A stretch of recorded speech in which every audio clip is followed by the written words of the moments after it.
दुनिया में अधिकांश महत्वपूर्ण चीज़ें उन लोगों द्वारा पूरी की गई जिन्होंने तब कोशिश की जब कोई उम्मीद नहीं थी। तो चलिए आज हम सुनते हैं फादर ऑफ ज्योमेट्री की कहानी। बात लगभग 300 वर्ष ईसा पूर्व की है, जब गणित का मतलब सिर्फ अंकगणित ही समझा जाता था। ग्रीस में जन्मे यूक्लिड बचपन से ही मेधावी थे। उनकी मेहनत और विलक्षण प्रतिभा से सभी शिक्षक प्रभावित रहते थे। कई बार यूक्लिड गणित के कठिन सवालों को तुरंत हल कर देते थे। अब यूक्लिड की पढ़ाई पूरी हो चुकी थी। उनके पिता ने उन्हें एक छोटी सी परचून की दुकान संभालने का काम दे दिया, लेकिन वे हमेशा खल्ली से जमीन पर कुछ आकृतियां बनाने में व्यस्त रहते थे।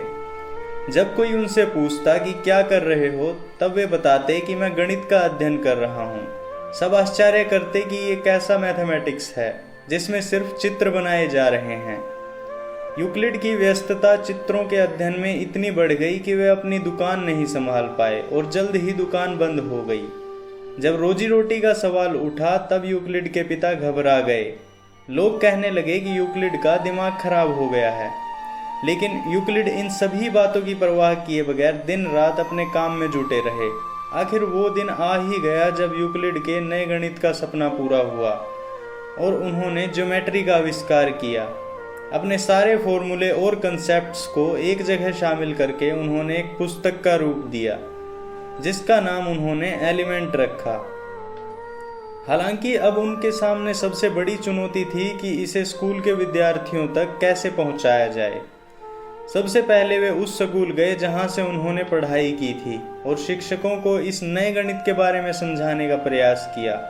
उन्होंने निवेदन किया कि उन्हें स्कूल के विद्यार्थियों को समझाने की अनुमति दी जाए, लेकिन कोई यह मानने को तैयार ही नहीं हुआ कि यह भी एक गणित का हिस्सा हो सकता है और इसे भी बच्चों को पढ़ाया जा सकता है।